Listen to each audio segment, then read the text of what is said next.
बिस्मिल्लाहिर्रहमानिर्रहीम। Dear students, आज का जो टॉपिक है वो हमारा विटामिन बी 1 है। ठीक है, विटामिन बी 1 को हम थायामीन भी बोलते हैं। ठीक है, जब हम इंट्रोडक्शन की बात करेंगे तो हम कहेंगे कि विटामिन बी 1 जिसको हम थायामीन कहते हैं, क्या कहते हैं, थायामीन कहते हैं, ये एक वाटर सालुबल है, एक वाटर सालुबल विटामिन है। ओके, अगर इसकी कमी हो जाए, अगर इसकी कमी हो जाए तो एक डिजीज़ होती है, उसका नाम होता है बेरी बेरी। ठीक है ना, बेरी बेरी, इसके नाम में सब कुछ लिखा हुआ है कि थायामीन का काम क्या है।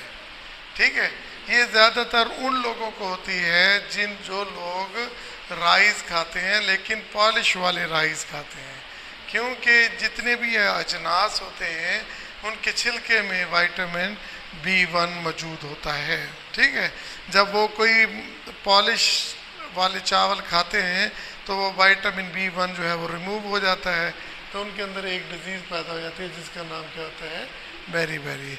क्योंकि ये सबसे पहला विटामिन था जो डिस्कवर हुआ था, तो इसलिए इसका नाम क्या रख दिया गया, बी 1 है। ठीक है, ठीक है, और क्योंकि इसके अंदर थायाजोल, इसका स्ट्रक्चर, जो केमिकल स्ट्रक्चर देखिए उसमें थायाजोल रिंग है, थायाजोल रिंग है, जिसकी वजह से इसका नाम हमने थायामीन रखा। ओके, ये बात समझ आ गई ना। अच्छा, अगर आप कोई भी बेरी बेरी का पेशेंट देखेंगे, बेरी बेरी का पेशेंट देखेंगे तो याद रख लो, उसमें देखिए पहले रीज़न मैंने बताया ना कि पॉलिश राइस की वजह से होता है। आपने कहा कि बेरी बेरी में क्या होता है पेशेंट में, देखिए वो मेंटली भी क्या, मेंटली भी वीक होता है और जिस्म के लिहाज से भी वीक होता है, कि वीकनेस उसका मेन फैक्टर होता है। इतना वीक होता है वो कहता है कि मैं काम कर ही नहीं सकता। अब मेंटली क्या हो गया, उसके मसल कमज़ोर होंगे, उसके मसल कमज़ोर होंगे, वो चल नहीं सकेगा, क्रैम्प्स होंगे, पेन्स होगा, तो वो कुछ भी नहीं कर सकेगा। ठीक है ना, तो ये वीकनेस, ये सारे उसके सिस्टम हम देखेंगे कि वो कैसे अफेक्ट होता है। अच्छा, फिर जब हम उसे मेंटली देखेंगे तो वो क्या होगा, उसके अंदर जो है ना उसकी मेमोरी जो होगी ना लॉस होगी, शॉर्ट टर्म मेमोरी लॉस होगी, वो मेंटली काम अच्छे तरीके से नहीं कर सकेगा, वो अपना कन्फ्यूजन का शिकार होगा, इस तरह की उसकी डिप्रेशन होगी, उसके अंदर एंजाइटी ज़्यादा होगी, होपलेसनेस ज़्यादा होगी, तो उसके अंदर ये चीज़ें होगी। यानी कि वो बंदा जिस्म के लिहाज से भी और अक्ल के लिहाज से बिल्कुल फारिग है। ठीक है जी, इतना यानी कि ये इम्पोर्टेंट विटामिन है। तो आखिर सोचा जाए तो ये विटामिन करता क्या है, विटामिन बी 1 नंबर 1 है। देखिए, हम जो भी खुराक खाते हैं, कार्बोहाइड्रेट्स खाते हैं, प्रोटीन्स खाते हैं, फैट्स खाते हैं, ठीक है ना, उनका मेन काम होता है एनर्जी देना। क्या काम होता है, इनमें से एक काम मेन क्या है, एनर्जी देना। अब एनर्जी के लिए क्या होते हैं, एक होता है सिट्रिक एसिड साइकिल होता है, कर्व साइकिल होता है, इलेक्ट्रॉन ट्रांसपोर्ट चेन होती है। ठीक है, क्लियर हो गया ना। तो बेसिकली ये इस साइकिल को डिस्टर्ब कर देता है। ठीक है, जब एक एनर्जी का साइकिल डिस्टर्ब हो जाएगा तो एनर्जी पैदा नहीं हो सकेगी। ठीक है, तो बेसिकली ये को एंजाइम का काम करता है। किसका काम करता है, को एंजाइम का काम करता है। कौन भला, बी 1। ठीक है ना, वो किस किस जगह पे करता है, देखिए हमारे पास ना ये ग्लूकोज होता है। ठीक है ना, ग्लूकोज जब मेटाबोलाइज होता है तो सबसे पहले क्या, पायरुविक एसिड में कन्वर्ट होता है, पायरुविक एसिड में कन्वर्ट होता है, और फिर ये कन्वर्ट होता है एसिटाइल कोए में, एसिटाइल कोए में। मेरे बच्चे समझ आई है। तो ये जो पायरुविक एसिड का पायरुवेट भी कहते हैं, एसिटाइल को ए में कन्वर्ट होना बहुत ज़रूरी है, क्योंकि जब तक ये एसिटाइल कोए में नहीं जाएगा ये माइटोकॉन्ड्रिया में दाखिल नहीं हो सकेगा, और माइटोकॉन्ड्रिया में जब दाखिल होगा तो वहाँ पर एटीपी पैदा होंगे। ठीक है ना, क्लियर हो गया ना। अब ये होगा क्या, इसमें ये इसके कितने कार्बन है, 3 है, इसके कितने कार्बन है, 2 है, एक कार्बन किस शक्ल में निकला, कार्बन डाइऑक्साइड ये। तो अब यहाँ पे जो एंजाइम का नाम होगा डी कार्बोक्सी डी हाइड्रोजनेज, डी है डी हाइड्रोजनेज, ठीक है ना, डी कार्बोक्सिलेज। ओके ठीक है। अच्छा अब यहाँ पे डी कार्बोक्सिलेशन का अमल नहीं होगा और पायरुविक एसिड नहीं होगा तो एनर्जी पैदा नहीं होगी। फिर जब ये सिट्रिक एसिड साइकिल में शामिल चला जाता है, ठीक है, तो वहाँ पे ये एसिटाइल को ए, ठीक है ना, ये कन्वर्ट जब होता है सिट्रिक एसिड में, किस में, सिट्रिक एसिड में। अब सिट्रिक एसिड ये में 6 कार्बन होते हैं, ये 5 कार्बन वाले में जाता है। उस 5 कार्बन वाले कंपाउंड कहते हैं alpha keto glutaric acid, alpha keto glutaric acid.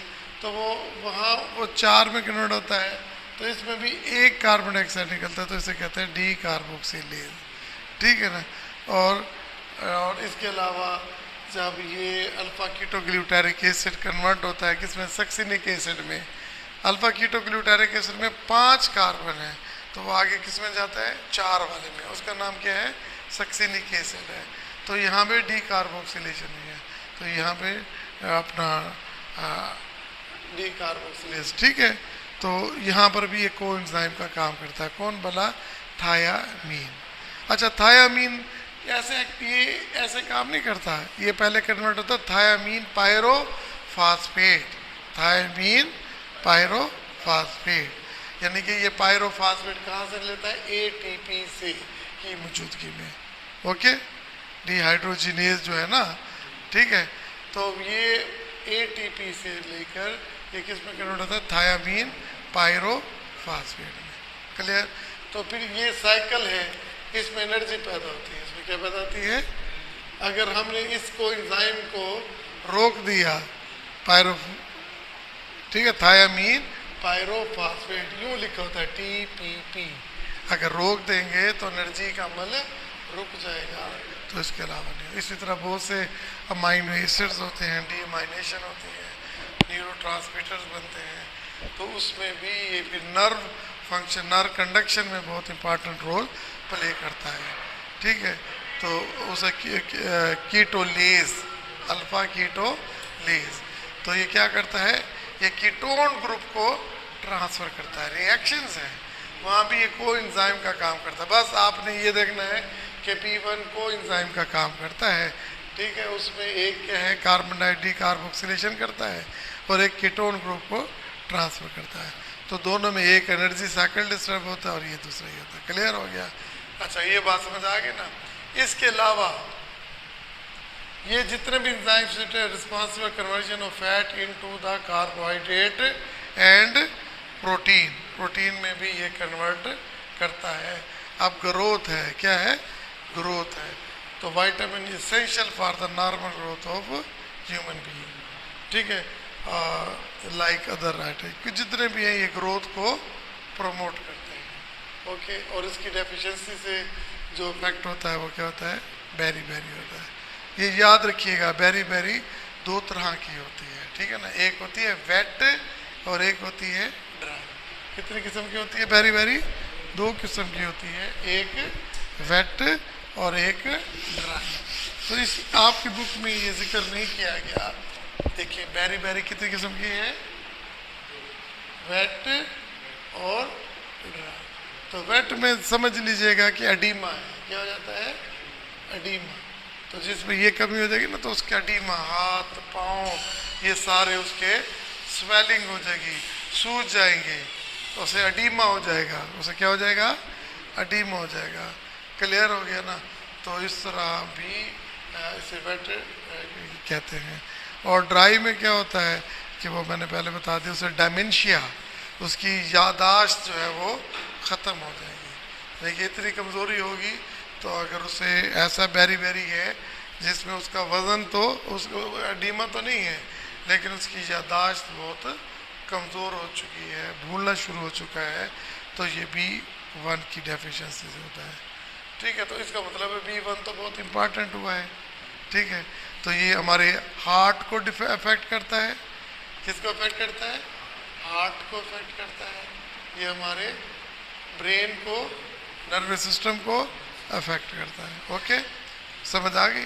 तो और इंतहाई वीकनेस पैदा कर लेगा, इतना कर ले, इतनी वीकनेस पैदा कर देगा कि पेशेंट होगा वो पैरालाइज तक हो जाएगा। ठीक है, क्या हो जाएगा? पैरालाइज टू वर्क, कि वो काम ही नहीं कर सकेगा। ठीक है, क्लियर हो गया ना? तो इसका मतलब है इसका हम सोर्स देखें तो सबसे पहले तो मैंने बता दिया ना कि होल राइस छिलके के साथ ब्राउन जिसे कहते हैं वो खाना चाहिए। ठीक है ना? और इसी तरह आपके पास जो है वीट है, होल वीट है, फ्लोर है, पल्सेस हैं, ये जितने आपके पास बीज हैं, नट्स होती हैं, वेज, ठीक है ना, फ्रेश फ्रूट्स होते हैं और वेजिटेबल कंटेन इट। वेजिटेबल इनमें कम होते हैं लेकिन ज़्यादातर ये किस में होता है? ये जो मैंने आपको बताया तो राइस में, egg yolk, liver milk, kidney heart में और लिवर में ये मौजूद होता है। ठीक है ना? और प्लांट्स में ये क्या होता है? इधर किसका सोर्स क्या होगा? इसका सोर्स दो होंगे, एक क्या होगा? प्लांट्स होगा और दूसरा क्या होगा? और दूसरा क्या होगा? प्लांट्स होगा, दूसरा एनिमल्स होगा। दूसरा क्या होगा? एनिमल्स होगा। प्लांट्स में क्या होगा? होल राइस, देखिए क्या होगा आपके पास? होल सीरियल्स हैं, yeast, whole wheat, flour, pulses, nuts and fresh fruits. Vegetable में ये लेस एक्सटेंट में होती है, बीजदार जितने भी दानेदार है ना, जितने अजनास हैं उनमें ये ज़्यादा पाई जाती है। ठीक है, इसके अलावा एनिमल जो है ना वो भी इसका सोर्स है, तो उसमें वही लीवर है, किडनी है, एग योक है। ठीक है ना? और लीवर ऑफ द फिश ये स्पेशली है। ठीक है, तो अब इसके साइनोनियम्स हैं, दूसरे नाम भी हैं, इसलिए इसके काम की वजह से, किसके काम की वजह से? B1 के काम की वजह से इसका एक नाम है थायामीन। ओके, दूसरा नाम क्या है? एंटी बेरी, देखिए एंटी बेरी, और एंटी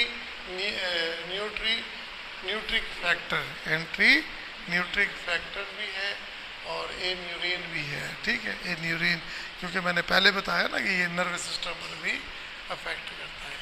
देखिए जो दिमागी बीमारी को ख़त्म करेगा तो ये करेगा, बेरी को भी ख़त्म कर लेगा। तो ये 4-5 नाम है, ये MCQs आ जाते हैं। Thiamine pyrophosphate. ठीक है, सबसे अच्छा सोर्स क्या है? प्लांट्स के, nuts, feeds, whole wheats, flour, ठीक है ना, और राइस ब्रांड्स हैं, तो ये सारे सोर्सेज हैं। फिर हमने क्या बताया?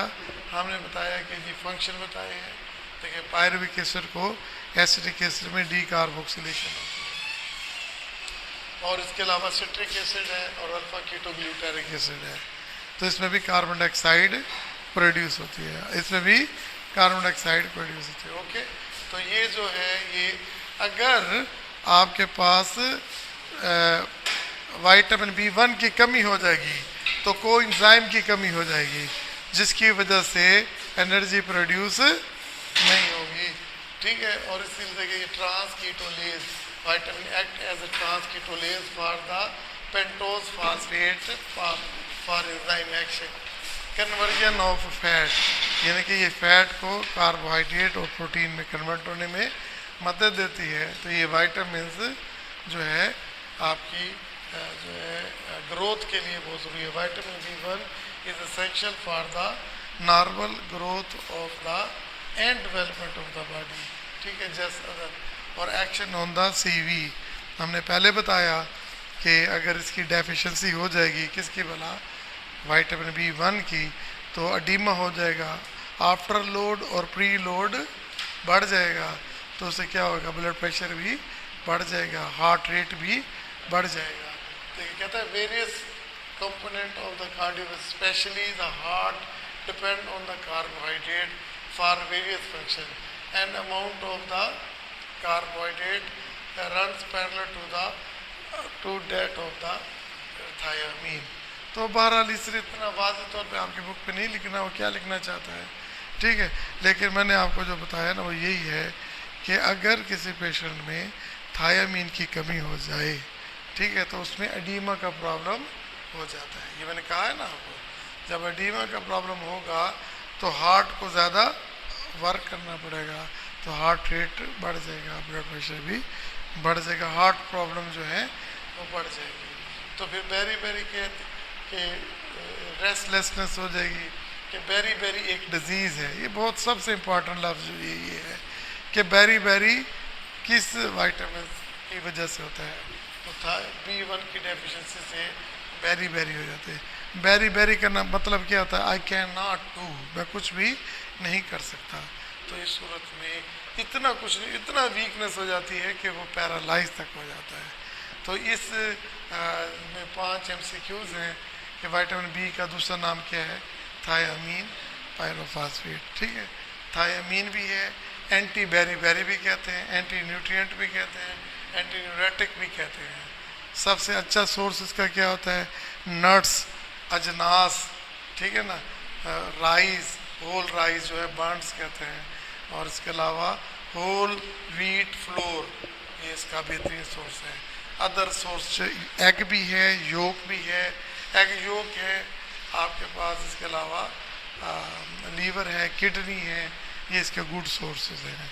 वेजिटेबल्स हैं लेकिन बहुत कम है, ठीक है।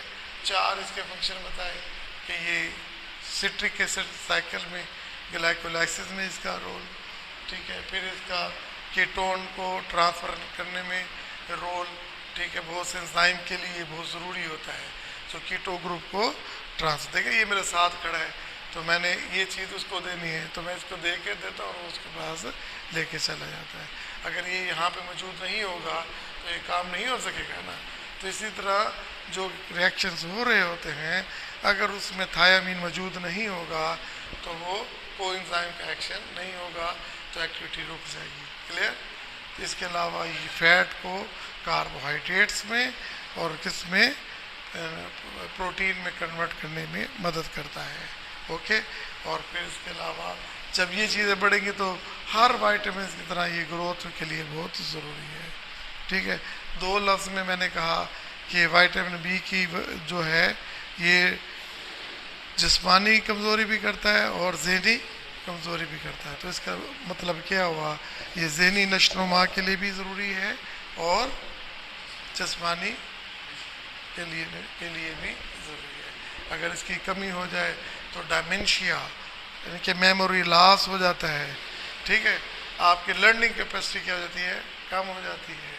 अगर वैसे वीकनेस हो जाए तो आप वीक हो जाएंगे, कोई काम नहीं कर सकते, इतने वीक हो जाएंगे उठ के चल भी नहीं सकेंगे। Okay. Very very I can not do anything, ठीक है। आप अपने आप को बैलेंस नहीं कर पाएंगे क्योंकि कोई बंदा इतनी देर बैलेंस करने में उसकी किसी एक चीज़ पे फोकस नहीं कर सकेंगे।